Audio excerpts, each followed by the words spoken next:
And 3, 2, 1, and we are live. Welcome to Embrace the Truth, and we've got a special presentation today, and we've got my good friend Pelopidas. Hello. Just so you don't know, Ben and I were talking. Pelopidas, just so you all know, was a Greek hero. He fought along the side of Epaminondas, they were Thebans. They marched against Sparta, defeated Sparta, and freed the Spartan slaves, the Helots. Pelopidas goes back home. Long story short, he dies fighting against tyranny. Some oligarchs took over Thebes, and Pelopidas gave his life trying to overthrow the oligarchs of Thebes. An inspiring guy. But today, we're just going to have a little chat, and the chat is going to be the history of Israel from the beginning of time to now, and everything your high school teacher didn't know, and everything your college professor was too scared to teach, because we are going to go into the realm of deep political incorrectness. The first concept when approaching this topic is to understand why land belongs to who. For example, why is Minnesota in the United States of America, not Canada? Or why is Alaska part of America, not the Soviet Union? And you could expand that out to why is British Columbia part of Canada, not America? Why, pick your patch of ground around the world and ask why is Danzig now in Poland and not in Germany? And more importantly, on that side note, why are Germans not blowing themselves up for the liberation of Danzig? That's a very important question to put on hold. Why Minnesota belongs to America? Not because it belongs to America. The important concept there is Minnesota belongs to America because the Canadians believe Minnesota belongs to Canada. The reason Alaska belongs to America is because the Russians believe Alaska belongs to America. The very second the Canadians begin to believe that Minnesota belongs to them, well, now you've got contention. And if they're willing to express that belief to the point where they're going to pick up arms and start killing people, not only is the debate being contended, the issue is up for debate. It's being contended, and in the final analysis, whoever has the will to kill more of the other people to settle the matter, that's how the matter gets solved. So a long time ago, because Canada was belonged to the British, the question of who Minnesota belongs to was settled peacefully, because all people involved were peaceful. But the point that I'm driving at, the point that we're making here, is Minnesota belongs to America, not just because the Minnesotans believe that they're American citizens, but the Canadians acknowledge and accept the fact that they don't own Minnesota. If they did, then it'd be different. So when we think of what is the land of Israel, the Holy Lands, lots of different people at lots of different times have claimed ownership to that patch of ground. The Hittites conquered it. The Egyptians conquered it. The Babylonians, the Assyrians, the Persians, the Romans, the British, the Turks. Lots of different people have controlled that patch of ground. Here's an interesting thing about the Hittites. The Hittites were considered to be a mythical people, that they didn't exist. Scholars, the most educated people, gone off to college, were the smartest, brightest bunch of us all. They didn't believe the Hittites existed until 1912. Archaeological evidence proved that the Hittites did actually exist. So there's a concept there I want you to hold on to. The best and the brightest will have what they perceive to be facts changed quite often, because the new facts come online and it changes everything. And again, a big one would be that the Hittites went from being a mythical, made up, never existed empire to one of the biggest empires the ancient world ever saw, the Hittites. The point that I'm driving here with this, ancient nations coming and going, the Babylonians have come and gone, the Assyrians have come and gone, the Hittites have come and gone, the Amalekites have come and gone. No one today walks around the world saying, I'm a Hittite, or I'm a Babylonian, or I'm an Assyrian, or well, you can get away with a little. There's only two nations from the ancient world that are still self-identifying today. One are the Greeks. The Greeks go back to this ancient time, back to the 900 BC. They had their language Greek. They spoke Greek. They wrote Greek. They identified as Greeks, and there is a place today called Greece where they speak Greek, they write Greek, and they see themselves as being Greek. The other ancient civilization that still self-identifies today are the Jews, the Hebrews, the Israelis. They spoke Israel. They spoke Hebrew back then. Well, they're speaking Hebrew today, right now. Same group of people, self-identified throughout the ages, and today we live in a day where they've reclaimed their homeland. So let's talk about the chain of title of this patch of ground. You go back to the judges. So prior to the judges, Israel. Here's a map of Israel. You had different groups of people living there. Again, the Hittites, Amalekites, Philistines. None of those people exist today. The Israel comes in, if you believe in the Exodus, Moses, whatever, about 1025 BC, you get the judges setting up shop in Israel, and that's going to morph into the kings, Saul, David, Solomon, and whatnot. This is during this time. This is the first time where this patch of ground is controlled by the people living there. You've got the Hebrews, the 12 tribes of Israel, the Israelites. They're living there and they're autonomous. They're not taking orders from a foreign country. They're not taking orders from the Hittites. They're not taking orders from the Egyptians. They're not taking orders from anybody else. They're a self-governing body of people who live there and control the ground. Prior to this, again, you've got nations coming and going, exercising control over this patch of ground. The first time in world history where this patch of ground is being controlled by the people living there is under the judges and the kings. Now, here's a side note here. One of the biggest enemies the Israelis had were the Philistines. The Philistines. They're a Phoenician group. They're the seafarers. They've got colonies in Israel. They've got colonies in Libya. They've got colonies all around. They're cousins to the Carthaginians, the Phoenicians. They're all the same group of people. Now, this is going to be important down the road, but I want to stress that one of the big enemies that the Israelis had were the Philistines. And a side note to that, all of those people, the Amalekites, the Jebusites, the Canaanites, the Moabites, the Hittites, all of them, they're either Moloch worshippers, Dagon worshippers, or Baal worshippers. All the same pantheon of gods, mind you. So, for example, the Greeks had Zeus as their head dog.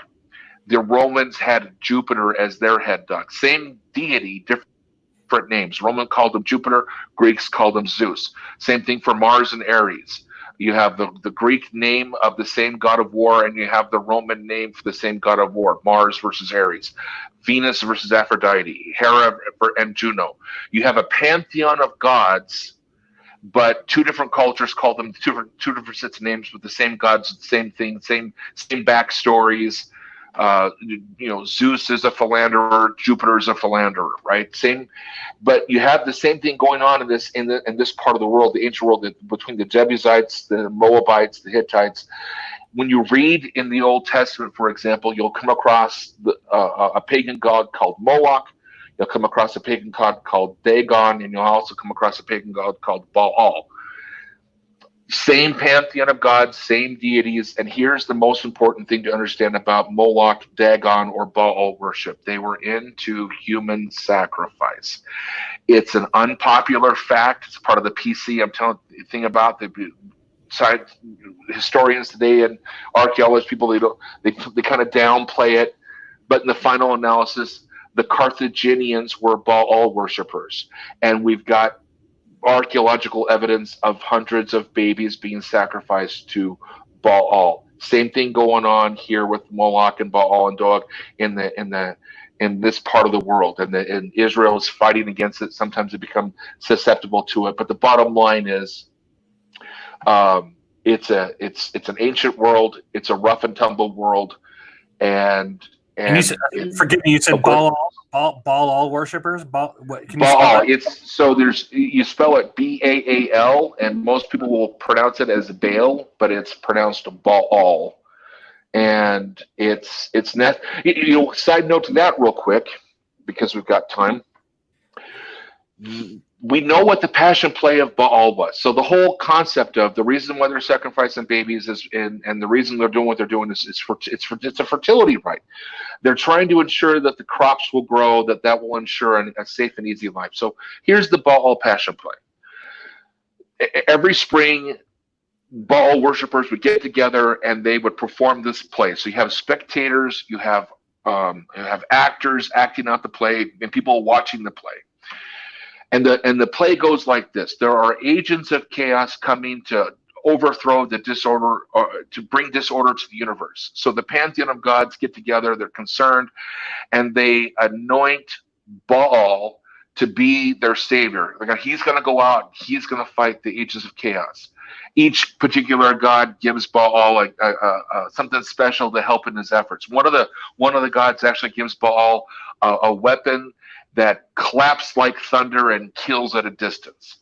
So Baal goes out and he's killing the agents of chaos. Eventually, oh, by the way, in the play, when an actor dies, they actually do a human sacrifice. Can you say that, because your audio skipped out for a second? So can you repeat the whole last question? Oh, you bet. So yeah. So in the course of the play, when an actor dies, when the script calls for a death, they actually perform a human sacrifice. And so does that sacrifice have to be a baby, or does it can be they choose whether it's a baby or not, or is that just something else? Yeah, well, so the baby sacrificing is something separate, and my headset just gave out, and I'm really not happy about that. But are you still there?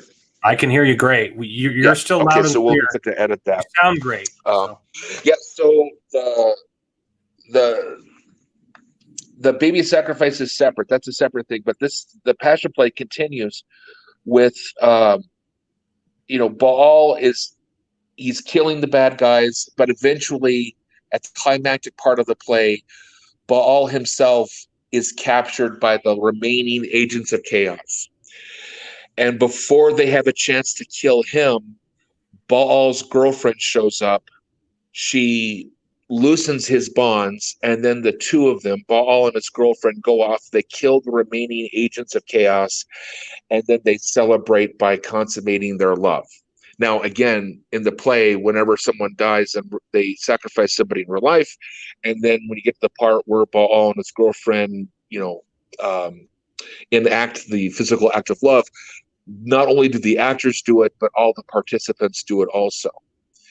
Okay. So they're showing this play on a stage while they're sacrificing. So do they sacrifice the people on the stage, or do they sacrifice the people like in the? Yeah. Okay. Yeah. So whoever gets the unfortunate role of playing, the role of a bad guy, he gets sacrificed. Or maybe they bring in a slave stunt double. I know the Romans used stunt doubles for, they didn't want to kill an actor, so they would bring in a slave stunt double to because Rome did the same thing. They would, if a player called for someone's death, but Rome was doing it more for the special effects. If someone needs to die, if the play called for someone to die, they would bring in slaves and then kill them. But wow. I digress. The point, again, I want to point out is people get all upset at the fact that in the histories of the Old Testament, you've got Joshua coming in, conquering the land. You've got Samuel giving orders to Saul to purge the land of the Amalekites, for example. And the people that they're purging out of the land aren't your next door neighbor who might be a Lutheran or might be the world's loveliest Hindu. These are ancient societies living under pagan law, and it's not anything a modern person can wrap their mind around. If you had I'll put it this way: when you read the history of okay, your audio. I don't know what you're moving, but your audio keeps cutting in and out. So just start. Oh, okay. Go back to the beginning of that sentence. Yeah, give me a second. I'm gonna. Go ahead. I need to re-log on with my phone, and I don't know how to do that. Give me a second. Take your time.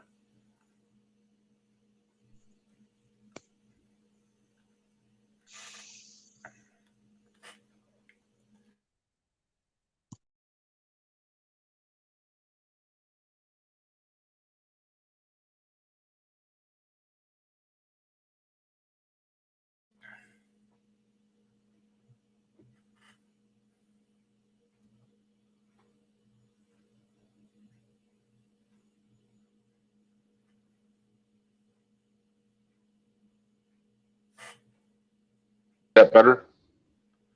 Yeah, sounds great. Okay, perfect.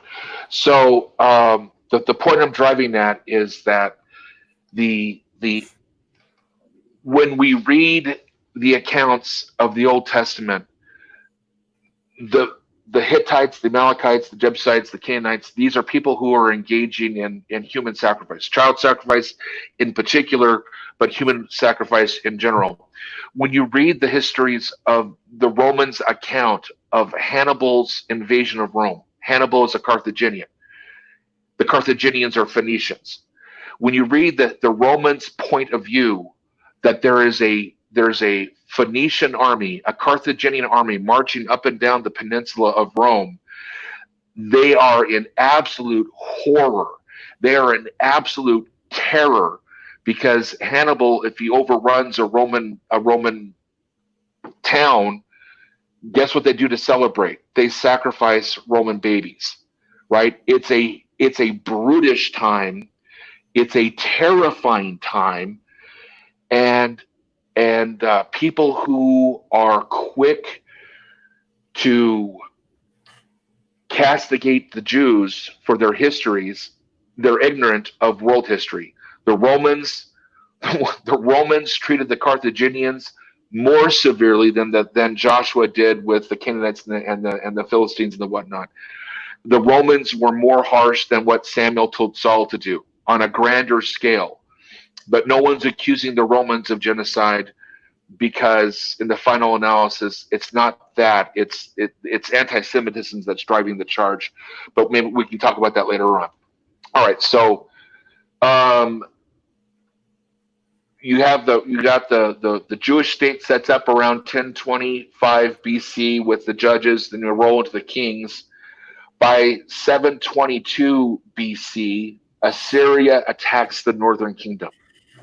Israel is divided into two. There's the north kingdom and the south kingdom. And Assyria, takes away the 10 lost tribes of Israel, which is kind of a misnomer because there's 3 tribes that were not taken north: the Levites, the Jews, and the Benjamites. The Benjamites were so small at that time that they were basically assimilated into the Jewish tribe. So today, when you meet a Jewish person, chances are they're of the tribe of Judah, but there's a small chance they're of the tribe of Levi, and they know that amongst themselves, and Benjamin was assimilated into the tribe of Judah. But the point I'm driving at is this northern part of Israel is no longer controlled by the people living there. It's controlled by the Assyrians because the Assyrians attack and they absorb, they are now ruling that part of Israel. But again, the southern kingdom of Israel is still independent and ruled by the people living there. But that's going to change when Babylon comes along. So the Babylonian Empire sweeps in about 589 BC. They're going to sack the temple in 587 BC. And Babylon's going to be there for quite a while. controlling that land other than the Jews, right? Because now Babylon, there are Jews living there, but they're subservient to Babylon. And then eventually the Jews get swept away and carried away to Babylon. So now you have that patch of ground that's people are living there, but they're being controlled by a foreign power. But then the Persian Empire replaces the Babylonian Empire.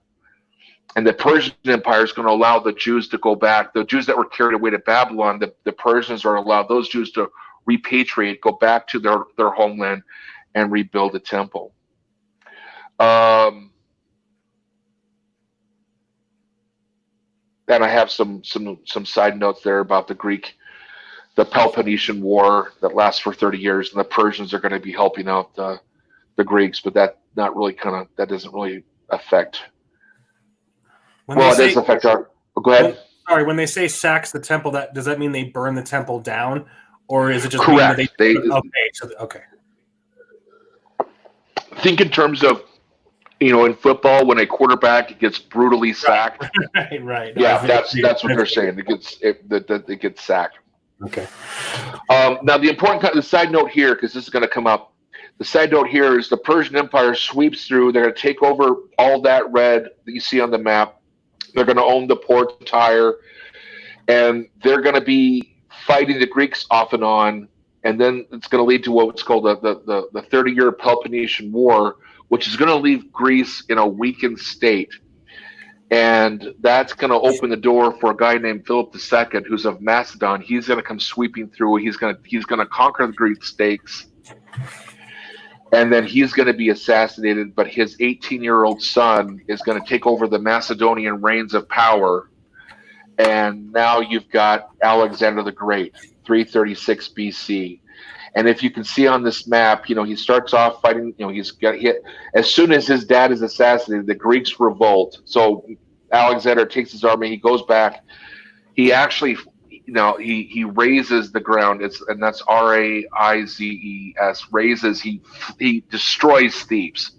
Completely, Thebes revolts. He goes in, he flattens Thebes. All the people that are survive it, he sells them off for slaves.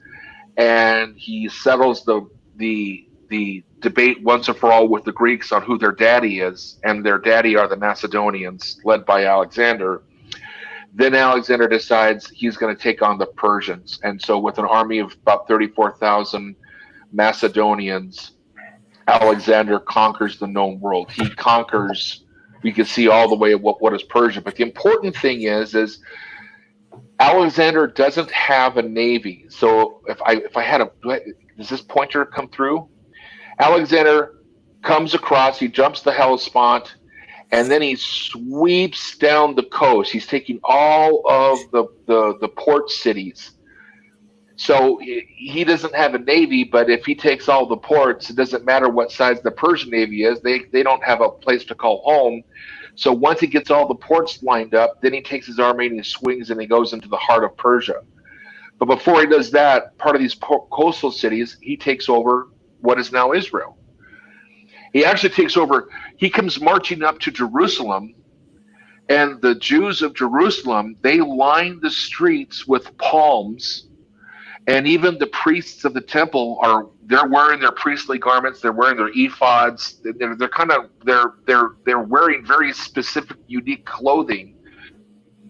And the Jews of Jerusalem are welcoming Alexander as a conqueror. Now, if you do that, your city gets spared. If you fight and he has to put a siege, then the penalty is he kills everybody and sells them off to slavery. So and the word goes out.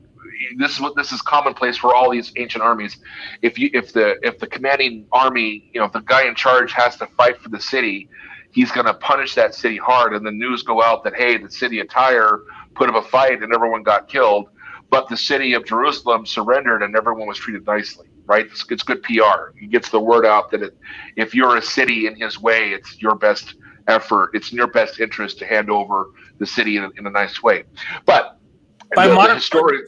Sorry, I'm so sorry to interrupt. Just a quick, short little question. By modern standards, would Alexander be considered a tyrant? Oh yeah, without a doubt. Okay. Oh yeah. Because he starts off.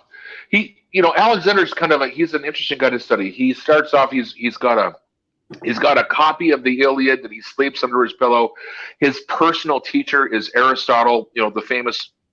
You got a smart guy, Greek. So you have Socrates. Plato was a direct disciple of Socrates, and then a disciple of Socrates is Aristotle. Aristotle is one person removed away from Socrates, smartest guy in all of Greece. And Philip II hires him to teach his son, Alexander. The Macedonians are like Canadians. They speak English. They have McDonald's. They play baseball. But in the final analysis, they're not Americans. They're Canadians, and they've got an inferiority complex because they're not Americans. They talk like Americans, they look like Americans, they dress like Americans, but in the final analysis, they call couches Chesterfields and the letter Z because they're not Americans. The Macedonians see themselves as Greeks, but the Greeks refuse to accept them as Greeks.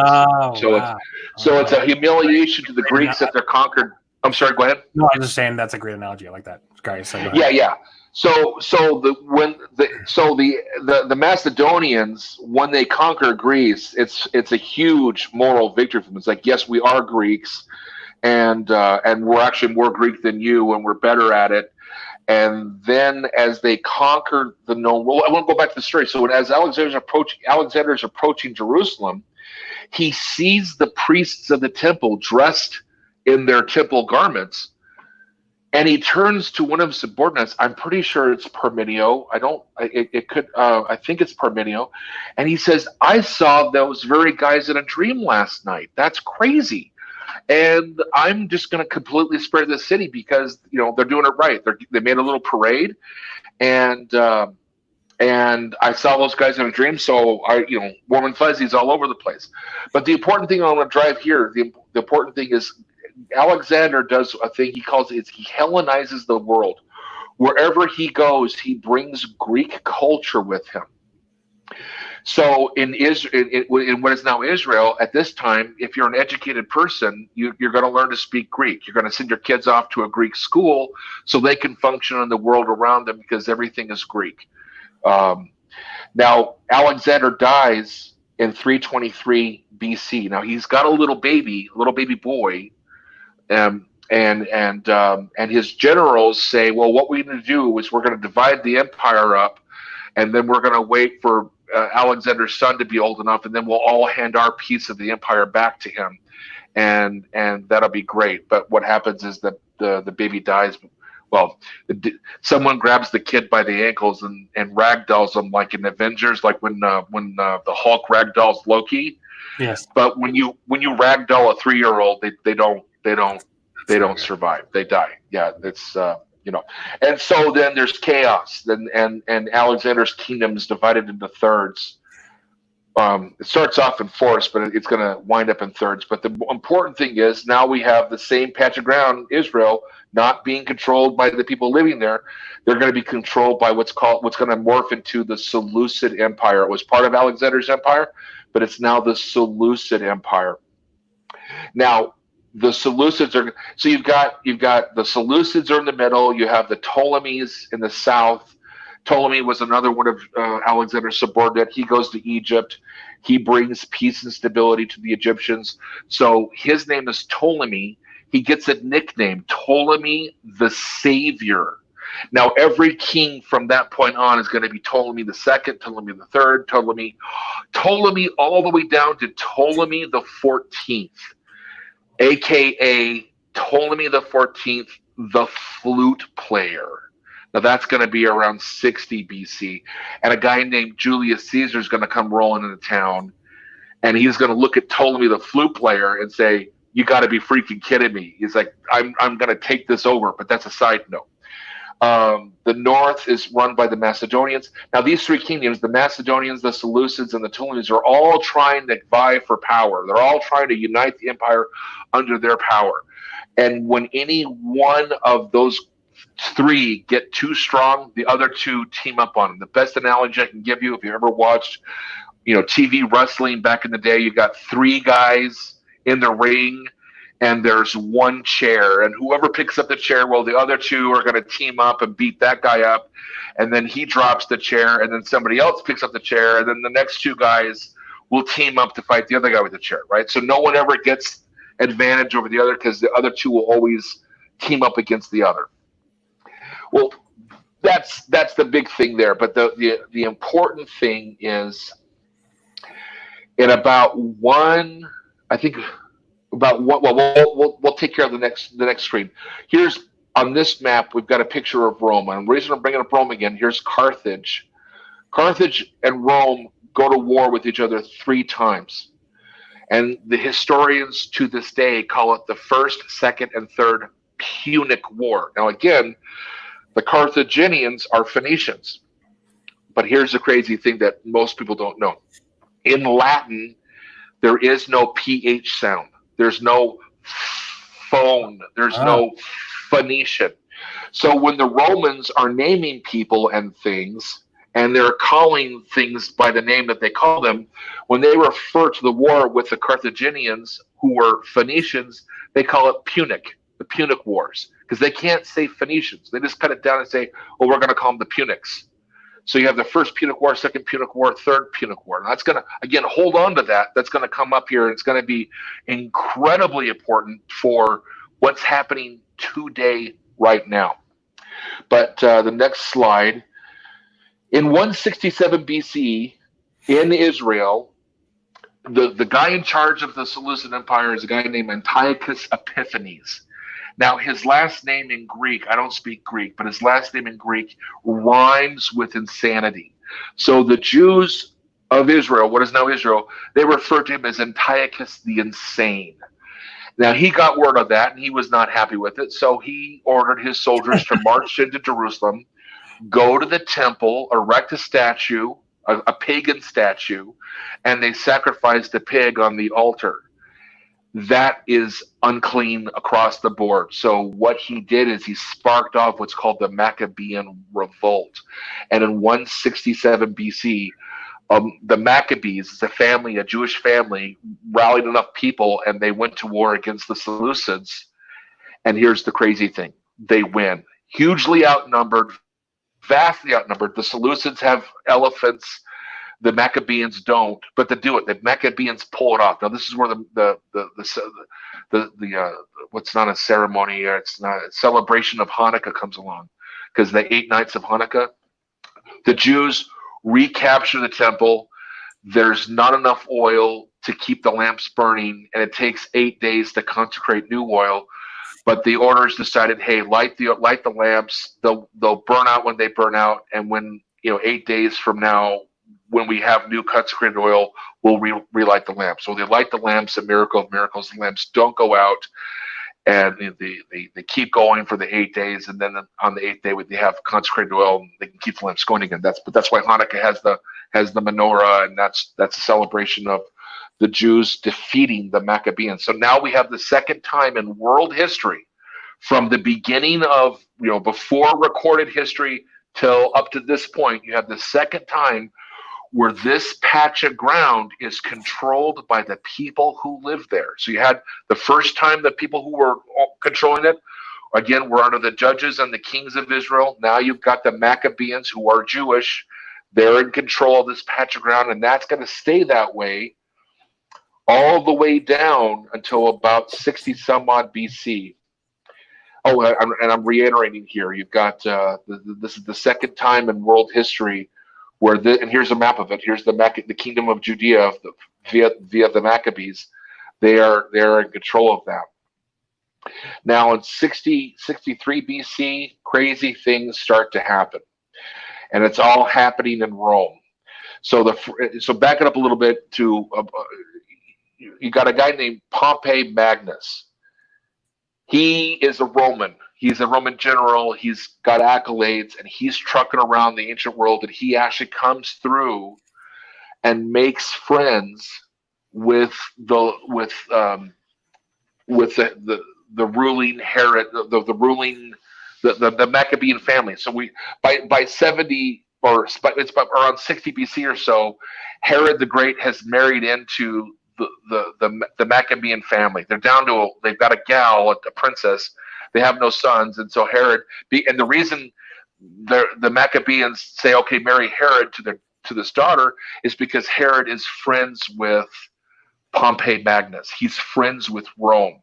By Herod marrying into the Maccabean family, he's bringing political connections and ties with Rome. Now, 44 BC, 43 BC, 44 BC, you get something even crazier, and that's the assassination of Julius Caesar. And the excrement hits the fan. There's a civil war, and you got Brutus coming through. You got Mark Antony comes through. Mark Antony, when he gets to what is now Israel, he reaffirms the ties that Pompey did with the Maccabean family.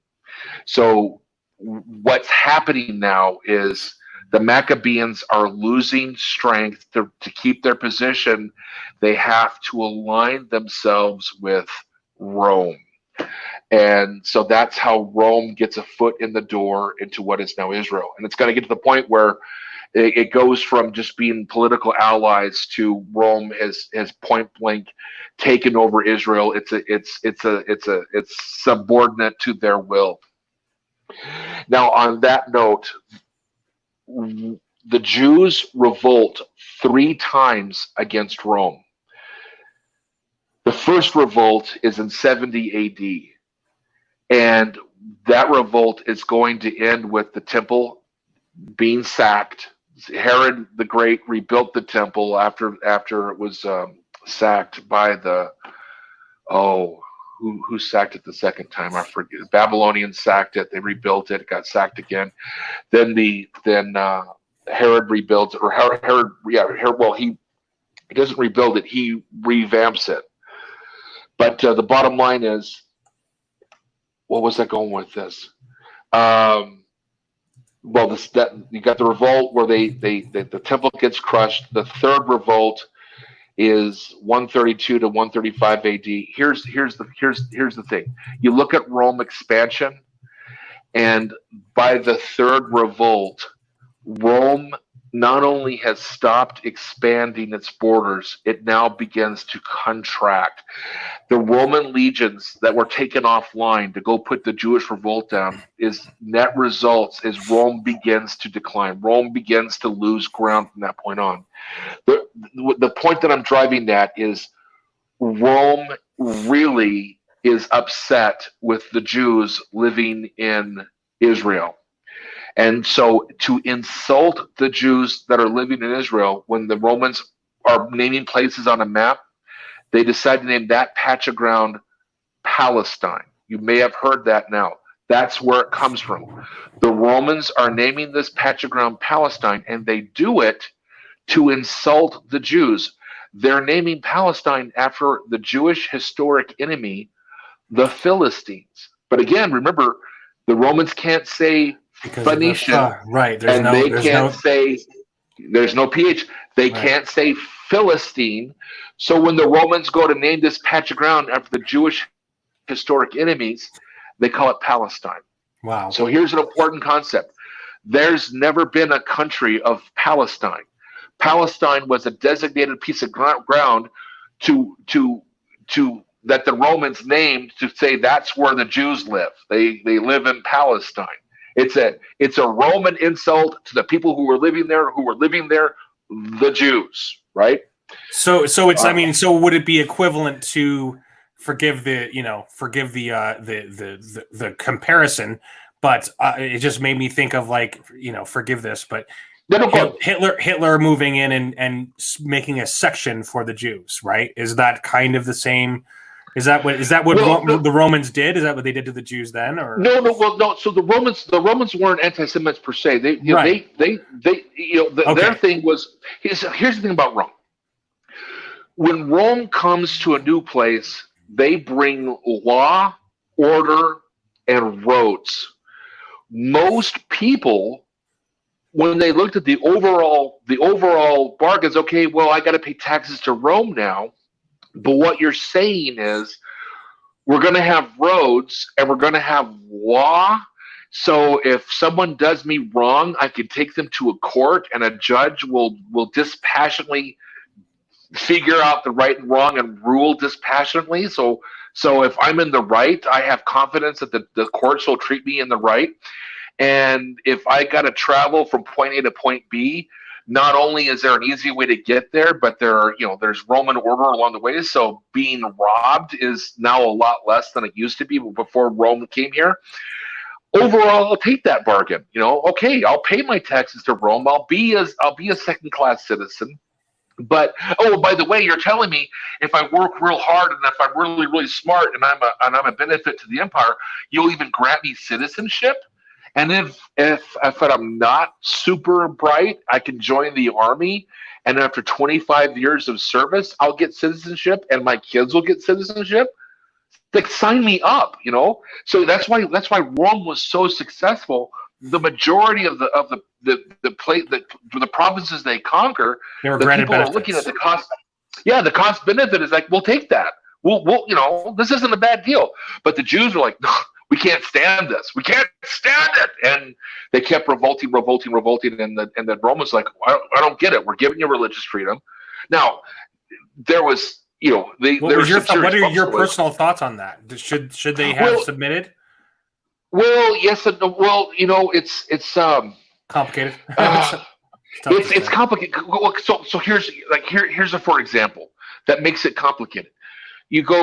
Let me see if I can do it in order. You got Caesar Augustus, then Tiberius, then Caligula. Caligula comes online. Gaius Germanicus is his name, but his nickname's Caligula.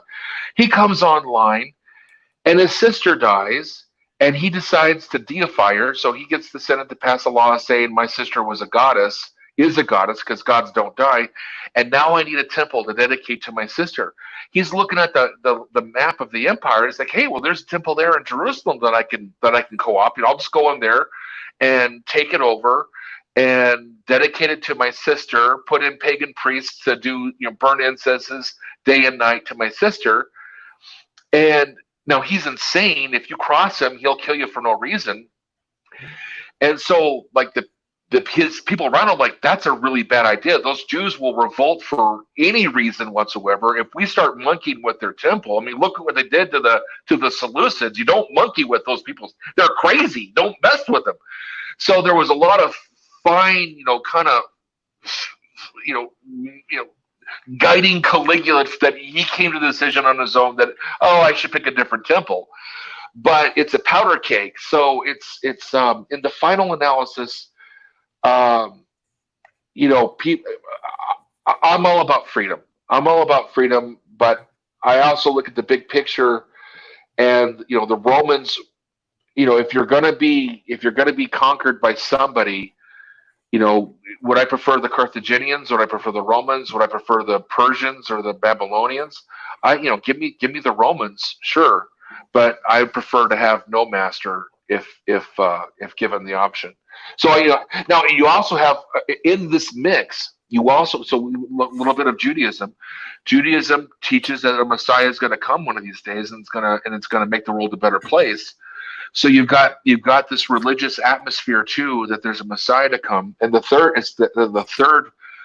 third Jewish revolt is actually led by Ben Korba, someone, I forgot his name off the top of my head. But he's claiming to be the Messiah, and he had such compelling evidence that he got enough people to get behind him and rally, and they revolted against Rome, and it turned out he wasn't the Messiah. There's a great famous joke out of Russia.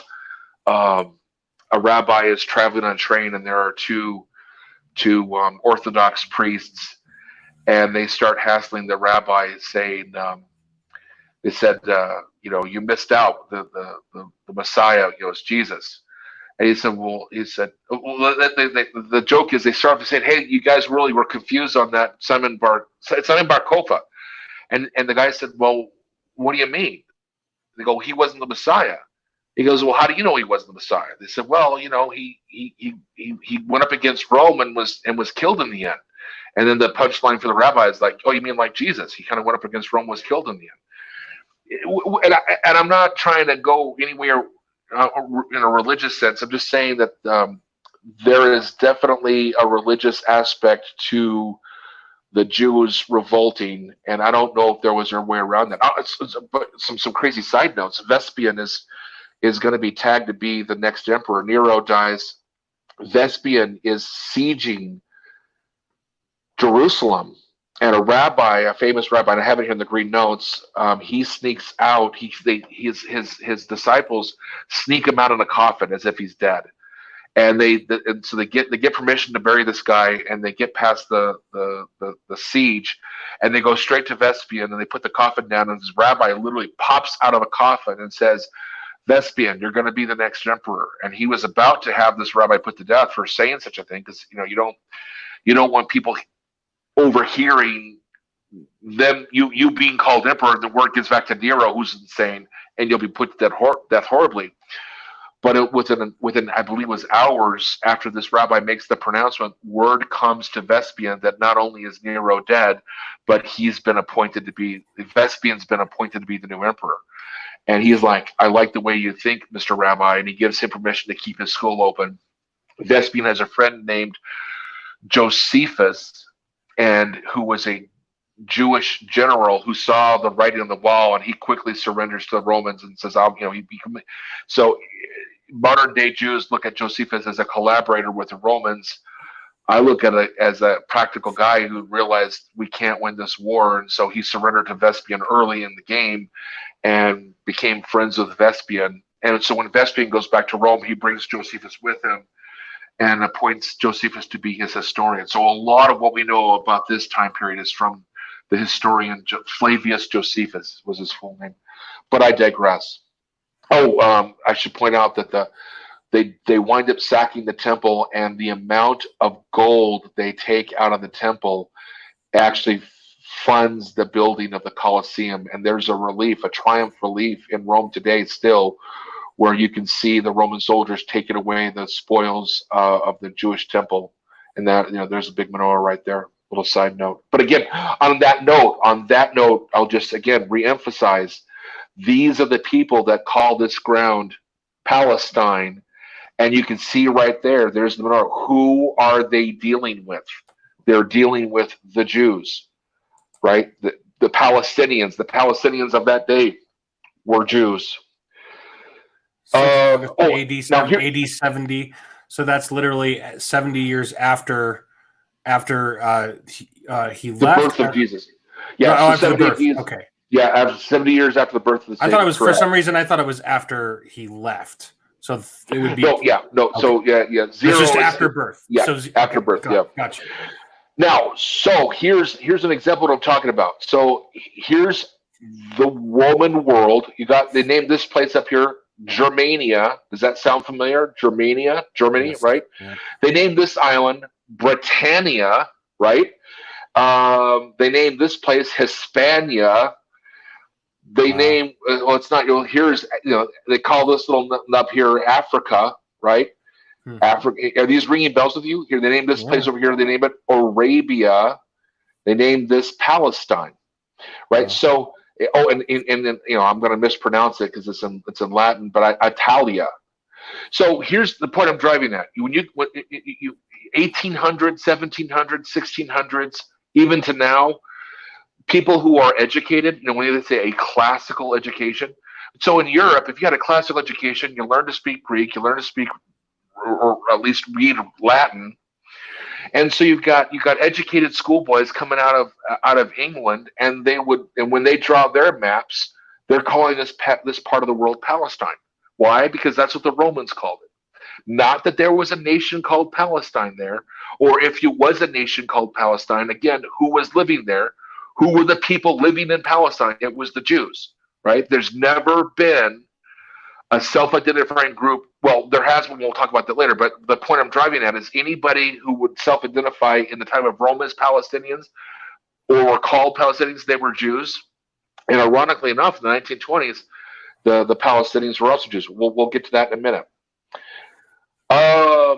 So after the third Jewish revolt, that's what's called the diaspora. The Romans tell the Jews, I don't care where you stay, but I don't care where you go, but you can't stay here. So the Jews are kicked out, and they are. So this was literally just as like a disdainful, just it's an action for them to say basically get the hell out of here is because the Jews had revolted so many times. Is that why? 100% correct. Okay, gotcha. And it was you said it and I forgot the word. It was a retaliatory response to their third revolt. They said, "That's it. We're done. We're fed up." So to summarize, they basically they had revolted against trying to protect their own land 3 times, and it resulted in them getting kicked out of their own land. Correct. Okay. They were trying to liberate their own land from Rome. They tried 3 times. After the 3rd time, Rome said that's enough. Now they got off kind of lucky because, again, the Carthaginians, the first Punic War ended and Rome won, and they had a peace treaty. The second Punic War ends, Rome wins, they get a peace treaty. The third Punic War, Rome goes to Carthage. They bring their plows with them, and they literally plow salt into the earth. They salt the earth. It's like, you people are never coming back. We're going to utterly destroy this land so no one can live here for generations. And what was the name of this land at that time? What was the name of that land? That was Carthage, the city of Carthage, the city-state of Carthage. They sowed the ground with salt. And so again, that's just bitter. That's horribly bitter. What they were saying is third time's a charm. We are not going to have a 4th Punic War. Gotcha. And what they were saying to the Jews, we're not going to have a 4th Jewish revolt. This is it. It's over. We're done. We're done with this. And so from this point on, now again, they didn't get all of the Jews out of. There were some Jews left in Jerusalem, but the vast majority of Jews were scattered to the winds. They go, and that's why, through the rest of this history, you got Jews here, there, and everywhere, but none of them. But they're without a homeland because they've been kicked out of their homeland.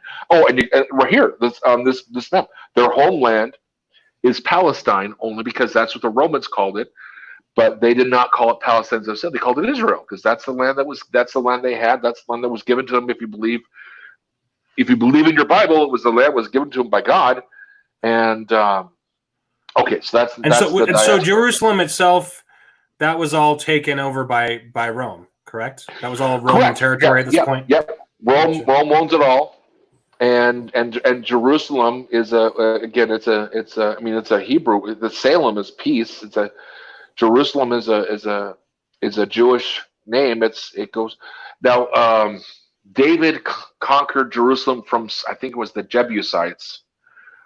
So if you want to say as well, but again, who's walking around today saying, "Well, I'm a Jebusite, and the Jews stole the land from me. I want my land back. I want my I'm a Jebusite. My great how many far back owned Jerusalem, and then David stole it from him, and I want it back." No one is walking around today self-identifying as a Jebusite. So again, in war, here's the thing about war. Why is California and Colorado and Arizona and New Mexico in America and not in Mexico? Because we had a war in 1836 and they lost. Well, that was 1836 that's why Texas is not in Mexico. It's 1836.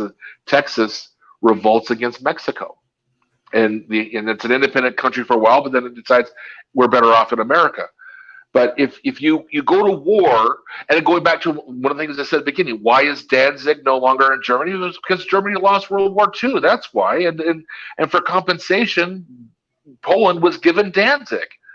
Danzig historically has been a German town. The people in Danzig speak German.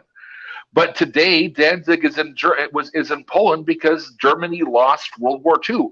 If you lose war, you lose territory. And if you win wars, you gain territory. That's the name of the game. It's a very serious game, and you shouldn't engage in the game unless you're prepared to live with the consequences. But that's, again, a little bit, I'm kind of getting ahead of us. But all right, so So here's what happens. Rome eventually is huge. As you can see, you've got red and orange. You've got the Roman Western Empire and the Eastern Empire. And it's so big, they actually, under Constantine, he said it's too big to govern, so we're going to have two capitals. We're going to have a capital in Rome, and we're going to have a capital in Constantinople. And there's Constantinople right up there. It was a patch of ground, and he just said, I'm going to build a city here. I'm going to name it after myself, and we're going to be able to rule the empire more cohesively. But the empire, as all empires, are doomed to come to an end. In 408, Rome itself is sacked by barbarians. The Roman Empire is going to crumble. The Byzantine Empire, the Eastern Roman Empire, morphs into what is called the Byzantine Empire, and it's going to carry on a bit longer. But, well, let's get some fun facts here. So so Rome is sacked in 408 BC. AD, 408 AD. In 732, in Tours, France, Battle of Tours, by 732, Muslim hordes, I gotta get that off my thing so it doesn't slow us up. Islam is where the Arab Peninsula is where Islam comes online around 632 or so. The Islam soldiers on horses, they come flying through on horseback, and by 732 they're in France, and their progression into France is stopped by Charles Martel. As I understand it, French Martel means the hammer. Charles the Hammer stops the Muslim invasion in 732 AD. But what's going to translate to is the Muslims are going to come swing around, and they're going to be chipping away at the Byzantine Empire. And so we'll look at the next slide. And so from now, again, this part we're curious about who owns what in this patch of ground. And it's going to be the Seljuk, the Turks. The Seljuk Turks are going to push the Byzantine Empire back. They're going to take over this patch of ground. Again, this patch of ground being controlled by someone other than living there, right? And then from the Seljuk Turks, you're going to get a few intermittent independent kingdoms. They're called Christian kingdoms. That's because of the Crusades. And that's going to be like 1192 to 1489. Again, people not from there controlling it. The locals who live there day and night are being controlled by foreign powers. And then the Ottoman Empire comes online, and the Ottoman Empire is going to come online, and it's going to around 1683 is the high mark of the Ottoman Empire. The Ottoman Empire is advancing into Europe. It's got the Balkans. It's all the way to Vienna, Austria. They have a siege in Vienna, Austria, and the siege is broken on September 12th, 1638. 1683. So the height of the Muslim world was September 11th, 1683, because the very next day is the beginning of the Turks being pushed back out of Europe. Now that date is not random. The reason Osama bin Laden and company picked September 11th, 2001, because they were saying, hey, the Caliph, this Muslim ruling the world, we're back and we're expanding. We want to expand like we were expanding in September 11th, 1683. Little side note there.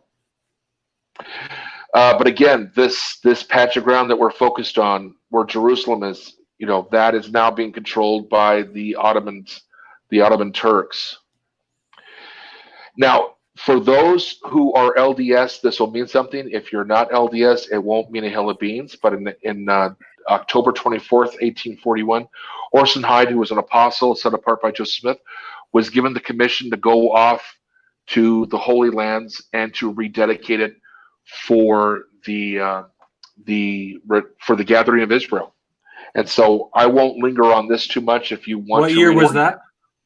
Well, Orson Hyde got to the Promised Land, and he gives his dedicatory prayer on October 24th, 1841. Okay. And he says, "Well, let the land become abundantly fruitful when possessed by its rightful heirs." So here's a concept. Mark Twain, famous writer in the 1800s, he has a lot of money. You got a lot of money. What are you going to do? Well, in Mark Twain's case, you're going to go around the world. And he wants to go. He's going around the world. He says, "Hey, I want to see the Holy Land. I grew up as a little kid reading my Bible stories. I want to see the Holy Land." And he gets there, and a Bedouin chieftain said, "Hey, here's the deal. You give me a lot of money, I will protect you from the bandits and the brigands. I will ensure your safety." And he's like, "Well, that sounds like a good deal." So he gives this Bedouin chieftain some money, and he begins his tour of the Holy Land. And what he finds is there's nothing there. There's nothing there. The Jerusalem is a very small little town, hardly any people there at all. And then by the time he's done with the grand tour of nothing to see because the land is unused, it's nothing's going on, he came to the conclusion that the only people that could have robbed him were the Bedouins he paid protection money for. So he figured their racket was, you can either pay us money or we'll rob you, because there was nobody else in the land. And so the point I'm driving at is, prior to what we're about to go, this is the land is vacant. It's unused. Well, it was 1867. There it is. 1867. Mark Twain visited the land. He called it desolate, and the city's unpopulated. That's from Mark Twain. But in 1841, Orson Hyde gives his dedicatory prayer, and things are going to begin to move. So in 1870, won't go over the dates because we're given a survey course here type deal. But in 1817, you have what's called the Franco-Prussian War. Now, the thing to know about this is this: the Prussia was a bunch of a principality, little principality states, a bunch of little states, and Prussia is one of the last European countries to kind of come online. Germany is, they're going to become Germany too, but they're small, and they were nobodies. And the number one land force army in the world, hands down, was considered to be the French. So the Prussians are coming online. They've got an emperor, Kaiser Wilhelm I. He has a chancellor by the name of Bismarck, who's a smart guy. And Bismarck says, first thing we have to do is we're going to build an army. Second thing we have to do is we're going to go to war against Austria, because they're our cousins. They speak German. They think that they're bigger and better than us, but they are woefully misunderstood in that department.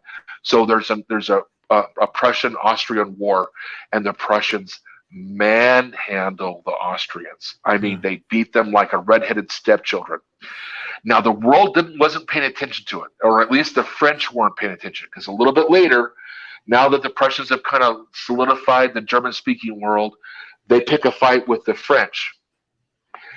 And they absolutely crush the French in a humiliating fashion. They crush them. They capture Napoleon III. It's a humiliation. Now, it's a combination of things. One, they have a better army. Two, the French officer class were loosey-goosey with information. So a little bit of wine here, a little bit of money there, and the Germans had the Prussians had the playbook on what the French would do if they went through and said, okay, if we do this, their plan is to do that. So we'll fake to do this to get them to do that, and then we'll crush them. Right?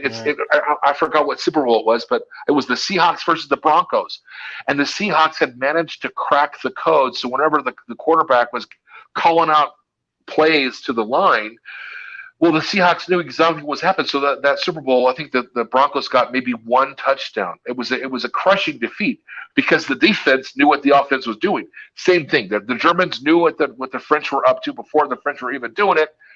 Translated to a catastrophic defeat for the French. So much, in fact, that the French people were looking to how did this happen? Who is to blame? So the French army went through its officer corps and they found a guy named Alfred Dreyfus, and they said, this guy's responsible. He spilled the beans to the Germans. He's guilty of treason. Now, here's the facts. The facts. The facts are Alfred Dreyfus was absolutely 100% innocent. He was a patriot. He loved his country. And the sole reason that the French army picked him out to scapegoat, literally scapegoat, was because he was a Jew. Mm. And so it was called the Dreyfus Affair. So Alfred Dreyfus' huge trial. People from around the world, reporters from around the world are there to report on this trial. And the evidence is clear to anybody with open eyes that Dreyfus is being railroaded. One of the particular reporters was a guy named Theodore Herzl. He's off on the left here, right, my right. Theodore Herzl. He's like, this is insane. This is modern France, modern sophisticated liberal France. And even in modern sophisticated liberal France, a Jew could be railroaded. And it's like, if a Jew can't be safe in France, where can he be safe as a Jewish person? So Theodore Herzl starts what's called the Zionist movement. He starts writing articles about how the Jews need a homeland. And here's what's going on. So you've got, Jews are like any other demographic group. There are rich people and there are poor people. Well, so Theodore Herzl is writing essays appealing to those who have money, to the rich, saying you don't have to quit your job. You don't have to leave your cushy place in wherever, New York, LA, London, but if you could give us money, we will legally buy land in Israel or Palestine, because again, the Ottoman Empire is in control of that, and like all countries, Ottoman Empire, you can go to a patch of ground and say, I want to buy this ground, and it's been surveyed, and it's, okay, we will sell. You can sell that and buy it, and it's recorded. I don't know what they would call it in the Ottoman Empire, but here in America, it's called the title company. Title company will file, oh, you bought this land. So if you buy a piece of land, and then 10 years later, someone knocks on your door and said, this is my land, you could go, no, I bought it legally, and go to court, and it'll be adjudicated that you bought your piece of ground. Now, if you encroach, if you go beyond, they can call a surveyor and say, oh, you got to move your fence back 5 feet because you encroach, right? There's rules and it's all regulated. But Herzl's saying, let us buy land in Palestine legally. The Jews of means and wealth can buy the land, and then Jews of not means and wealth, well, they can move there and they can start working the land. And that's called the Zionist movement. You have this idea of Jews coming back to Palestine or Israel or Palestine, I don't know, depending on what the map is, and they're going to repopulate and work the ground. And what's this next one? So what we have a map here. So in 1881, so let's talk about persecutions in Russia. So there's a thing called pogroms. It's organized attacks against groups, and in Russia, it's against the Jews. The Russians are were notorious, still are somewhat notorious for their anti-Semitism. I won't go into the. I'll just say this: let your mind wander on the most cruel things you could think of doing this to inflict on another person, and you're not even close to what would come up with these pogroms. It's just complete acts of depravity and barbarity. But you look at this map I provided you here, all these little patches, those little circles, these are places that were bought legally, and now they're being populated by Jews who are fleeing persecution. Jews fleeing persecution from Russia, for example, or from Poland, or from wherever. They're coming around and they're hitting these places, and they're, again, I want to stress, land that was acquired legally.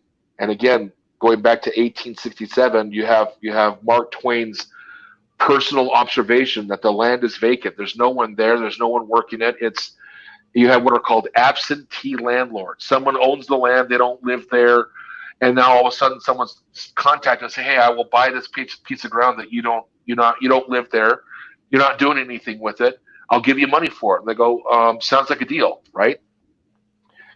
Yes. What's our next slide here? So here's a concept that we got to cover. So the Ottoman Empire goes back to 1400s or before, and now it's 1914. World War I starts. Ottoman Empire. If you look at the teams of World War I, you've got the British, the French, and the Russians going up against the Germans, the Austrians, and the Ottoman Empire. The Ottoman Empire at this point is referred to as the old man of Europe, the sick man of Europe. It's an empire that's on the edge of just falling apart. And their misfortune is World War I was too much of a strain, and they collapsed. So you can see how they were collapsing. In 1830, Algeria breaks off. 1881, Tunisia breaks off. Libya breaks off in 1912. Egypt broke off in 1882. Now, on that note, Egypt breaks off in 1882, and England comes right in there, and they start investing money in the Suez Canal. So England has a presence in Egypt, although Egypt is considered, independent. There's a large British presence, footprint, a large British footprint there. The Lebanon, the French are creating a footprint in Lebanon. So even to this day, I think they still speak Frenchy in Lebanon. But World War I ends, and the Ottoman Empire is broken up even more, and they're left to basically, after World War I comes to an end, the Ottoman Empire just turns into Turkey. So if you want to pull out a modern day map, look at Turkey, that's all that's left of the Ottoman Empire is the state of Turkey. And the British take control over what is Palestine. Again, you got a foreign nation who are calling the shots in this patch of ground. Let's see. We have now a little bit more on World War I. So you've got this guy down here is a guy named Lawrence, T.E. Lawrence. I think it was T.E. Lawrence. He's known as Lawrence of Arabia. Yeah, he's an Englishman, and one of my favorite movies of all time.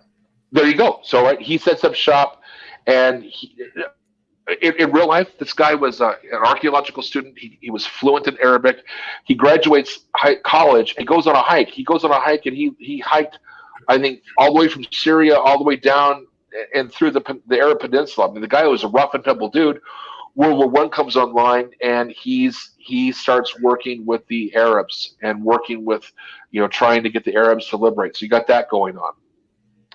Now, the British are also reaching out to anybody who will work with them, and lo and behold, since 1870s, you've got a bunch of people basically from Europe who are Jews who have come to that part of the world because they're a part of the Zionist movement. And because they're Europeans, they understand, and there's a natural affinity with the British. So they sign up and they fight with the British. And this is where you get the Balfour Declaration, where the British say, hey, we acknowledge the fact that Israel needs to have its own country, or the Jews need their own independent country, and that country should be Israel, and it should be in what is the historic grounds of Israel. This is World War I. And you can see where all the different countries were having their influence. And I'm going to lose my phone again because the phone's ringing here. Hold on one second. If you need to log out. Are you still there? Yeah. Oh, I lost you. Let me. If you need to relog, call you back. Okay. Yeah, I'm going to call you. I'm going to relog in. Okay.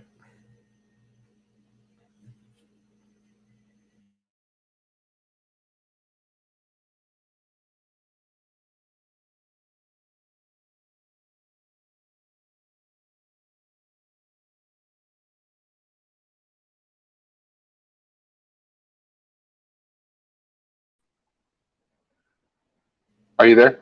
Yes. Oh, perfect. Okay. All right.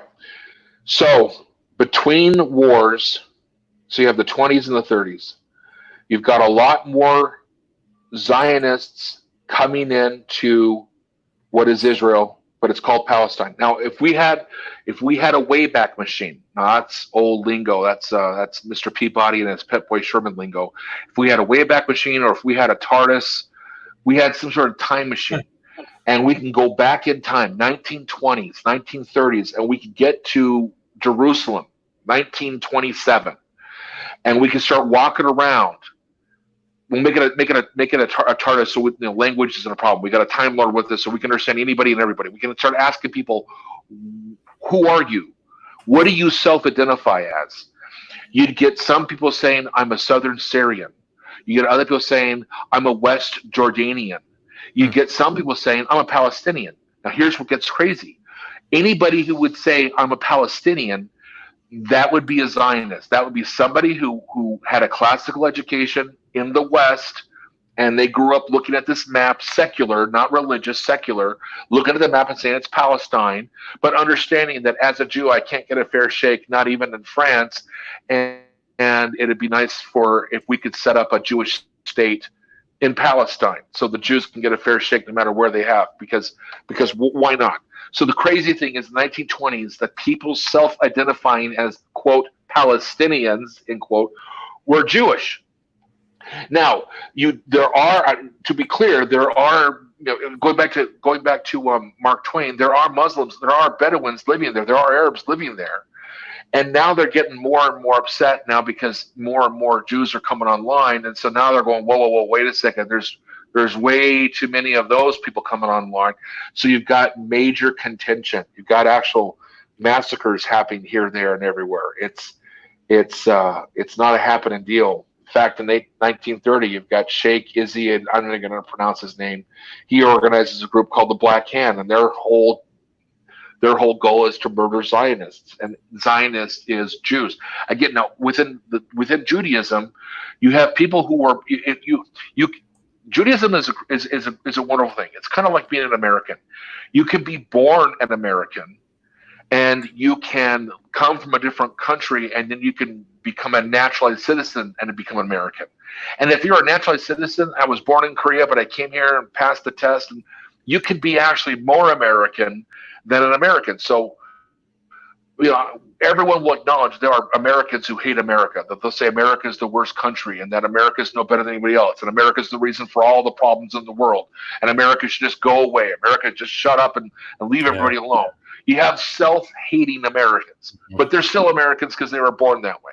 And the point I have with Judaism is, religious-wise, 80% of Jews are what are called secular. They're not religious. They're atheists. Like Jerry Seinfeld, for example, on his TV show, he's eating crab and he's eating lobster and he's doing things with women that he's not married with. He's not a religious Jew. He's Jewish by birth, but he's not Jewish by religion. And so the point that I'm pointing out here is, Zionists, the majority of the Zionists were not religious, but they would say, yes, I am Jewish. And they're acknowledging their Jewish heritage, but at the same time, they're secular and they're Zionist. And so look at that. I mentioned that. Fun fact, most Zionists are secular. And then there's a lot of tension building up. Now, we'll skip over this. We'll go to the next screen here. So World War II comes online. This is where things get crazy yet again. So this whole section is Nazi-occupied territory. And if we focus down here, this is the Balkans. So now imagine, anywhere on the map, from Denmark to France to Italy to anywhere, Hungary, you're a Jewish person and you manage to escape being put on a train, but you're in the heart of Nazi-occupied wherever. Where are you going to go? You can't go to France. France is out, right? Where are you going to go? Where are you going to walk to? Well, surprise, surprise, a lot of them figured, hey, I got nothing here. I got my walking shoes on. I'm going to try to make it to Palestine or Israel. I'm going to make a break for the Holy Land. I want to go see Jerusalem before I die. So this is a choke point. No matter where you are in Nazi-occupied, wherever, at some point, if you're Jewish, you're going to make your way down to this choke point right here. And the reason that this choke point is worth talking about is because of this. This guy right here, if you can see my cursor, Yes. is the Grand Mufti of Jerusalem. He's the highest ranking Muslim religious authority in, call it Palestine, call it Israel, call it whatever, that part of the world, Jerusalem. He's the highest ranking religious authority, Muslim religious authority. And who's that right there? Can you tell? Yeah. That's Adolf Hitler. They're having tea together. And this guy. Do you have an idea what year that is? That they're just. Oh, this is during the war. This is after 1939. The reason the Grand Mufti, he spends the war years in Germany. The reason he spends the war years in Germany is because he's very pro-German. He's very anti-British. Now, who's in control of it's called the British Mandate. Who's in control? After World War I comes to an end, England is officially assigned responsibility over Palestine. It's called the British Mandate. So the British are officially governing over what we would know now as the West Bank, or Judah, Samaria, and Tel Aviv, and the West Bank and Gaza, all of that stuff. It's being run by the British. And the Grand Mufti is very pro-German. He's telling his followers that they should revolt and fight against the British and take up arms and fight for the Germans. So he's a wanted man. If the British get a hold of him, they're at best going to put him in jail. At worst, they're going to hang him. So he spends his time during World War II as an honored guest of Adolf Hitler. Now, one of the first things they do in a sit-down is said, okay, you keep talking about the Semites this, the Semites that. I'm an Arab. So when you mean you're anti-Semitic, do you mean that that's just a Jewish thing, or do you hate Arabs too? And Hitler said, no, let me be very, very clear. When I say I'm an anti-Semite, I'm just talking about the Jews. I think you Arabs are totally cool and totally, you thumbs up, man. You're welcome to stay here, and I'll pay for I'll pay for your room and board. The Mufti says, well, hey, if that's the case, I have an unending supply of men who would love nothing more than to fight for you. This is a Waffen SS division manned by Muslims, Arab Muslims. This is their patch, the Free Arabian, and that's in the Arabic. I don't know what it says, but that's their patch that they wore on their Nazi uniforms. And guess where they were stationed? I'll go back one because it's a bigger map. See where these guys were stationed right there. We'll go back to our choke point right here. They were put on the Balkan borders with the express orders of, if you catch any Jews fleeing Nazi-occupied wherever, trying to get to the Holy Land, your job is to tie them up and send them back to us so we can send them off to the concentration camps. And those guys fulfilled their responsibility with zeal and enthusiasm. So now this is where it's going to. Well, so hold that thought, and so World War II comes to an end. The Germans lose. 6 million Jews are murdered. So going back to our Jewish settlements. So in orange, these are the settlements that were bought legally. They were bought legally, right? Now the Palestinians, they're like, well, they're not getting along, and so they want the United Nations to come in and to make a solution. And what the United Nations is we'll have a two-state solution. So this is what the United Nations suggested. Oh, by the way, when the United Nations came in, the Palestinian delegation, and by this time the Palestinians mean Arabs and the Jews are Jews, right? So the Arabs boycott the delegation. They don't send any representatives to argue their point of view. But the UN delegation says, this is what we propose. We propose this orange to be Israel, a Jewish state, and we propose that this yellow be an Arab state, a two-state solution. Kind of nice, you think, right? Well, when Israel declares its independence, the very first thing that happens is 5 Arab nations attack the state of Israel. Israel is attacked by 5 separate nations. Let's see if I can name them all. What year is this? Sorry. This is 1948. So right after it was. So the day that Israel declares its independence, they're attacked by 5 nations, and Egypt, Jordan, Lebanon, Iraq, and Syria. So do they have like tanks and planes? They have tanks. They have planes. They are outnumbering the Israelis 10-1 on almost everything. You read the accounts, the Israelis are fighting back tanks with Molotov cocktails. The Israelis managed to get they as the British are leaving, the Israelis managed to literally rip off 4 tanks. So they've got 4 tanks and they've got this. The Israelis are completely undermanned, underarmed. There's no reason if you were to have a professional soldier look down and say side A has so many guns and so many tanks and 3 airplanes versus 100 tanks, everyone would. It's like you got to bet on which side's going to win. You would have bet money that the Arabs are going to win this one, but the Arabs don't. Now the Arabs managed to take Jerusalem, but the Israelis managed to hold on. They hold on, and that war comes to an end.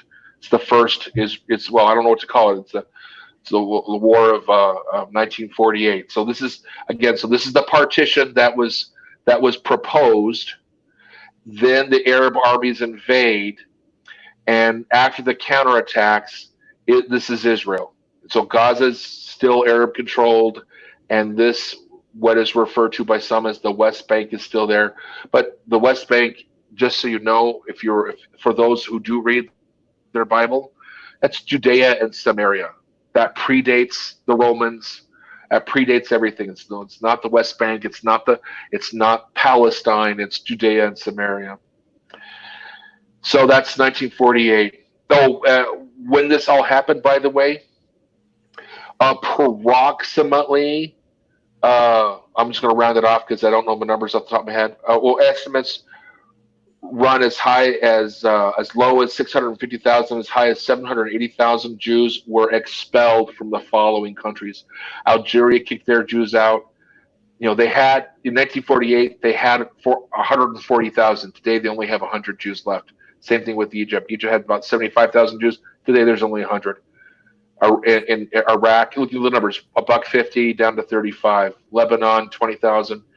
The Arab nations, in response to the Israel not being wiped out, expelled their Jews. Now, on that note, roughly about 750,000 Arabs fled Israel. Now, here's what was going on. Going back to our map of the war, you had 5 Arab nations lining up to attack Israel. The rhetoric coming from Egypt, Iraq, Jordan, Syria, Lebanon was, we're going to kill them all. If you're an Arab, you need to leave so you're not accidentally killed, because our armies are going to sweep through.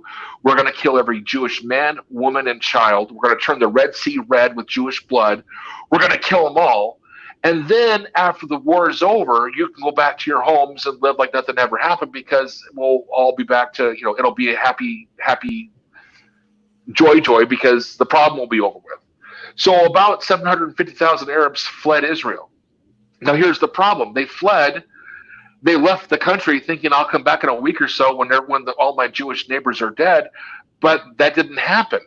And now they're displaced because they're saying, we want to come back. And Israel said, now the rhetoric from the Jews, by the way, when they declared independence, they said, hey, if you're living in our border, if you're a Christian, if you're a Muslim, if you're a Zoroaster, or you're an atheist, it doesn't matter. You're an Israeli citizen.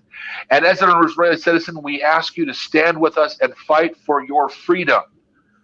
But the Arab neighbors said, no, we'll just come back when you're dead. So they fled. Wow. And then after the war's over and their side lost, they went, well, we want to come back. And Israel's response is, no, you fled. You left. You left hoping we would die. And you know what? We don't want you back. You can't come back. I don't care where you go. You can't stay here. So this is all still in 1948. This is all still in 1948, and it's all still going on today, because now you've got great-grandchildren or your grandchildren and great-grandchildren crying and moaning about how they're displaced. It's like, no, you're not. Your great-grandpa might have a case, but in the final analysis, he fled like a coward, and you can't come back. So here's a map of the world. So again, about 700,000 plus or minus Jews are expelled from Morocco to Iran to Saudi Arabia, and little bitty Israel here. You can't even see it on the map. It's just a dot. They are able to absorb all of those Jews who are kicked out. Whereas this is the Muslim world, except for Turkey. Turkey is Turkey. This is the Muslim world, and the Muslim world can't find the room to say, okay, you guys who were kicked out of Israel, you come here and live with us.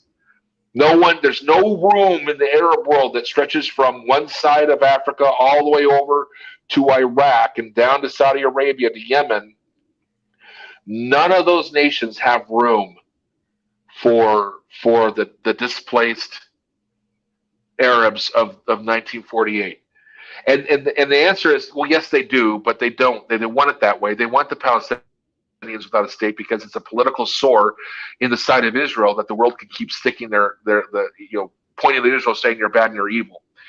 What was the only people I ever heard complain about the treatment of Tibet? And Tibet has been treated worse than the West Bank or Gaza by far. Mm. And Tibet's being treated worse by the Chinese. The only people I've ever heard bring up Tibet ever were the Beastie Boys, but one of them died and now they're disbanded. I don't hear anybody talking about Tibet at all. But oh my gosh, you turn on the news about a college campus and you'll hear about the evils of the state of Israel all day, every day. And it's outrageous. But to just summarize kind of what you're saying, and just correct me if I'm wrong, but it sounds to me like you're saying the big kahuna here, the big thing that the big takeaway from this whole session is that what happened in 1948 was essentially the fact that these people, these specific group of people, had left voluntarily with a death wish, and so right correct. Now, there might be some people who were kicked out by they can go back and say the IDF showed up to my house, and that may I'm not going to say there could be a house that had strategic value, like in all wars, and then the soldiers come and say, hey, we're taking over this house, you got to leave, there's going to be a battle here, right? But in generally speaking, yes, they packed up and left on their own accord. Again, the rhetoric coming from Ben Gurion, the first prime minister of Israel, was saying, stand and fight with us. You are an Israeli citizen. We're fighting for your freedom. We will guarantee your freedom. If you're a Muslim, you can worship the way you want to worship. You're an Israeli. And if you want to, and I'll share this with you. Years and years ago, about 15 years ago or so, the personal lawyer of Yasser Arafat came to Denver CU or Boulder CU, and she was put on a little presentation about how Israel is an apartheid nation, and that's a whole other separate discussion we can have. But it starts off when they were giving, this is so and so, and they gave her credentials. Her credentials are her father is an Arab Israeli. Now think about that. It would have been so. Her pedigree line is back in 1948. There was an Arab said, "Yeah, I'm not going to leave. I kind of like where I'm at. I got good neighbors. I got nothing against them. I don't want to see them die." He stayed, and that was either her father or her grandfather. There are Arab Israelis. There are Arabs who are Israeli citizens. And oh, by the way, they can vote. There are Arab Israelis in the Knesset. That's their version of the House of the Senate. There are Arab Israelis in the Knesset. There are Arab Israelis that sit on the Israeli Supreme Court. Israel is not an apartheid state. If you are a citizen, you are a citizen. It doesn't matter if you're an Arab or a Jew or a Christian. You're an Israeli citizen, right?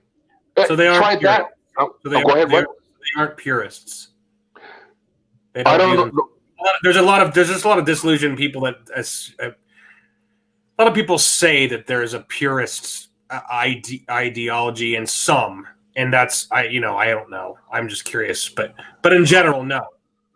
Well, I don't know about purists. If you want your child to marry inside the faith, then all the Mormon parents I know are purists, right? Because they want they want their kids marrying fellow Mormons and having Mormon babies. And I have friends who are Catholic, and they want their daughters to marry Catholic boys. So I don't know if that's a purist or not. Talking about genetics, so it doesn't. That's fine. I was just curious because some people say that. I just was curious. Yeah, no. And on that note, again, so like an American, you can convert to Judaism. And as I understand it, if you have a friend who's Jewish and say, hey, you know what, I really like what you guys have to say, and I really, really think you have it right, I want to convert. They have a moral obligation to say, no, you don't. And they go, because it's like, do you understand what you're signing up for? Have you heard of the Holocaust? Right. Have you heard of the pogroms? Right. You don't want to sign up for this, right? But so they feel they have a moral obligation to not say, no, you don't 3 times. If after the 3rd time you say, no, really, I want to convert, they have a conversion process. And when it's done, you are 100% Jewish in the eyes of Jewish law. And it doesn't matter what your color your skin is. It doesn't matter what your last name is. You can have blonde hair, blue eyes, and you can be 100% Jewish. And you could be of African descent and be 100% Jewish. Yeah. So, a little side note on that. But let's go to the next slide and see. So here's where it gets crazy. Remember that Free Corps, that group of SSers. Arab SSers that the Nazis drafted up. Out of the officer corps of that group, you get a bunch of leaders, and the leaders are Anwar Sadat, Gamal Abdel Nasser. They were part of that Arab Free Corps thing. So was Assad out of Syria, right? And so Nasser begins in that. There's a king of Egypt, but he gets overthrown, and Nasser takes over Egypt in 1952, Gamal Abdel Nasser. He sees himself as sort of a Hitler. Hitler wanted to unite the German-speaking countries. He wanted to unite German-speaking Czechoslovakia, Austria, and Germany. And he wanted Lebensraum, right? He was a nut, and he was evil, and I'm not saying anything. What I'm saying is Nasser wants to unite the Arab world. The Egyptians and the Jordanians, and the Iraqis. He wants to unite the Arab world, and he sees himself as this pan-Arab uniter. Now, he gets control over Egypt. He's good friends with a guy named Sayyid Qutb, who writes a book called Under the Shade of Quran and Milestones. Those 2 books are pivotal in the ideological training of a guy named Osama bin Laden and Dr. Zarwil Arkari. These guys are disciples of Sayyid Qutb, right? Sayyid Qutb is a fundamentalist Muslim. When Al-Qaeda was debating, should we blow up the Twin Towers, someone said, hey, there's Muslims might be in there. We might be killing fellow Muslims. And the response was, well, they're most likely apostate Muslims, which means they deserve to die. And if they happen to be good Muslims, they'll die martyrs and they'll go to heaven. That rational thinking, if they're bad Muslims, they deserve to die. And if they're good Muslims, we're doing them a favor. We're going to send them to paradise. That's right from Sayyid Qutb. That's his line of thinking. All or nothing, right? Very binary thinking. So Gamal Abdel Nasser, that's Khrushchev, by the way, the guy who in the UN took a shoe and was slamming a shoe on the podium, screaming, "We will bury you." We being Russia and the you being America, we will bury you. So here's Gamal Abdel Nasser hanging out with Khrushchev and Sayyid Qutb, and Gamal Abdel Nasser starts trying to beef up Egypt. He wants to fight Israel. There's the Suez in 1956, the Suez Canal War. It ends badly for the Egyptians. It ends with the United Nations taking up shop in what is called the Sinai Peninsula. They're going to be a buffer zone between Israel and Egypt. They're going to guarantee that neither side will hurt each other. I mean, it's kind of long, and I've got voicemail, so I'm kind of shortening this part down. But so here's where things get even more crazy. In 1964, the PLO is born, the Palestinian Liberation Organization. They're formed by Anwar Sadat. So here's where it gets crazy. If you listen to people today, they'll say, well, there'll be peace with Israel and Palestine when Israel just gives back the West Bank? Well, here's the deal. In 1964, Israel didn't have the West Bank, but the PLO was born, and they're screaming they want to kill Israel. So the question I have for those who are like, well, we got to get back the West Bank, is like, but the problem started before Israel owned the West Bank, Judea, Samaria. So why did the PLO come online then? The thing is, PLO wants to kill Jews. They want to kill the Israelis, and they're not going to settle until that's done. And if you think that giving them Judea, Samaria is going to solve the problem, you're a fool. Just like Chamberlain was a fool, thinking, well, if we just give Czechoslovakia over to the Germans, it'll pacify them. It'll all go away. That'll make them happy.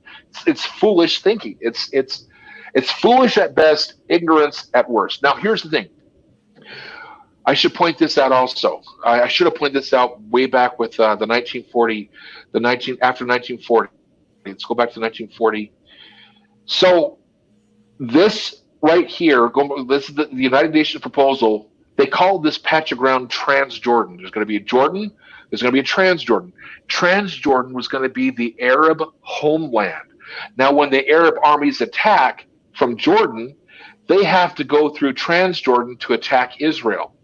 When the fighting stops, Jordan has occupied Transjordan.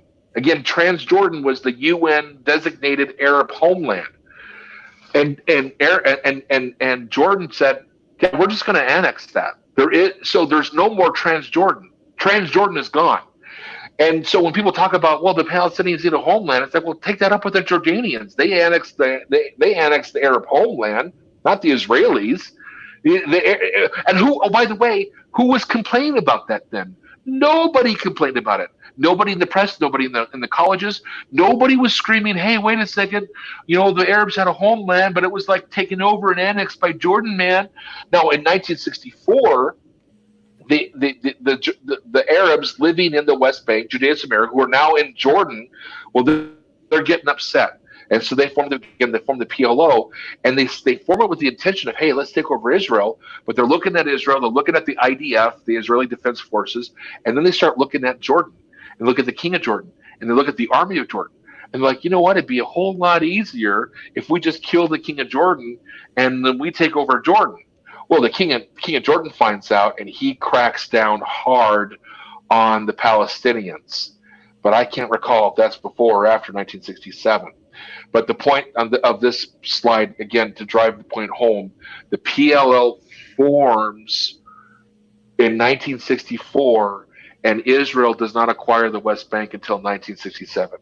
And let's talk about the 1967 war. It's a 6-day war. Egypt is gearing up for war. They've got Lebanon on board. They got Syria on board. They got Jordan on board. They tell Jordan and Syria, hey, up here is the Jordan River. Why don't you dam that? And that will block 90% of Israel's fresh water. Israel made a statement, said if anybody were to build a dam on the Jordan River, we would take that as an act of war. Well, Egypt is ratcheting up rhetoric, going on a war footing. Long story short, Israel knows war is coming, and they figure their best and only shot is to throw the first punch. So they do throw the first punch. It's an air attack. They attack Egypt in the morning, and they blow up 99.9% of the Egyptian Air Force. Now, when airplanes go out to strike, they have their primary targets, they have secondary and third, and they have subsequent targets if they can't get to the primary target. So the first wave of these Israeli jets fly over Egypt, and they're flying back, giving a report to the second wave that's gassing up, and their job is to get anything the first wave missed. First wave radios back, we got everything. We got the primary, and we got all the other secondary objectives. There's nothing left in Egypt to bomb. And so the order is given that the Israelis, with their second wave, they fly into Syria, and they take out the Syrian Air Force. And then from that point forward, it's just horrible. I can go into great detail, and if people want it, if anybody requests, we'll go into more detail on the 6-day war. Then the land war starts. The Israelis are attacking into what is called the Sinai Peninsula. They're pushing the Egyptians back. just one example of many. The Egyptians have millions of landmines out to stop an Israeli advance, but they forgot to arm them. So just imagine Israeli tanks rolling over millions of landmines, and it's like 1 out of 1,000 go off. It's just because the Egyptians didn't arm the landmines, and an unarmed landmine is a landmine that's not going to stop you. Anyways, by day 3 or so, the Egyptians are on the ropes. The Syrians are on the ropes. We have recorded message. The Mossad tapped into the King Jordan's radio or telephone. So the Mossad recorded Gamal Abdel Nasser calling the King of Jordan, saying, "Hey, if you win on the spoils, you got to end the war. I mean, it's just a matter of time before we crush them. We got the Israelis on the ropes, but if you want any spoils, you have to commit. You got to send your soldiers in." And then they hang up, and then I believe it's Golda Meir is the prime minister. The prime minister of Israel calls up and says, "Please, we're fighting the Syrians, we're fighting the Egyptians. We have no problem with you. Please don't attack us. I'm begging you, please don't attack us." So the King of Jordan's like, "Well, what should I do?"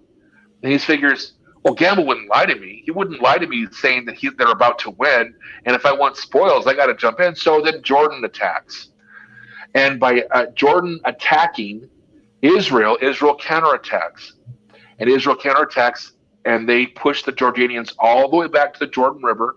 So this patch right here, the west bank of the Jordan River, falls into Israeli control. Now the Israelis have recaptured Jerusalem, and they're not going to let that go, but they're more than happy to let the rest of it go because Jerusalem's Jerusalem, and they want peace. And so after 6 days, the Arab forces ask for what's called a ceasefire, not a peace, a ceasefire. So again, here's Israel before the 6-day war. And here's Israel after the 6-day war. Wow. These lines these are area that Israel acquired. They took all of the Sinai Peninsula, and they took the West Bank. Now they wanted to have a sit down and negotiate land for peace, but the Arab nations met in Khartoum, Sudan, and they came out with what's called the 3 no's: no recognition, no peace. And I forgot what the third no was, but they said we're not going to talk. We're not going to recognize you as a state. We're not going to negotiate, and there's not going to be any peace. So it's a ceasefire, but we're still in a state of war, and we're not going to talk to you. We're not going to talk to you about giving land back for peace. And so that's going to change with Egypt down the road under Jimmy Carter. Anwar Sadat, who replaces Gamal Abdel Nasser, and Menachem Begin sit down, and they come to terms for peace, and so the Sinai Peninsula has been given back to Egypt. But to this day, Israel is kind of stuck with the West Bank on their hands. They don't know what to do with it exactly. Insane. Yeah. So this is more on the PLO. So again, the PLO comes online in 1964, before the 6-day war, before the West Bank is taken over by the Israel. This is Yasser Arafat. Oh, by the way, remember that Free Corps again? That badge that the Arab SS guys wore? See the colors? See the Palestinian flag? Do you see a difference, or do you see a correlation? It's the same flag. It's the same patch, the same numbers, the same design that they of their SS grandfathers. Does that make sense? Yeah. So the PLO is famous for, Ben, we're gonna have to call it quits because I got voicemails I got to check. Okay. But we'll pick up here. Was this entertaining? This was awesome. This will be great. Thanks everybody for listening. Pelopidas is busy. He's a busy man. He's a busy dude who needs to get to his work. So thanks for coming. Thanks for doing this. It was great. No, my joy. Thank you. Have a great day. Bye-bye.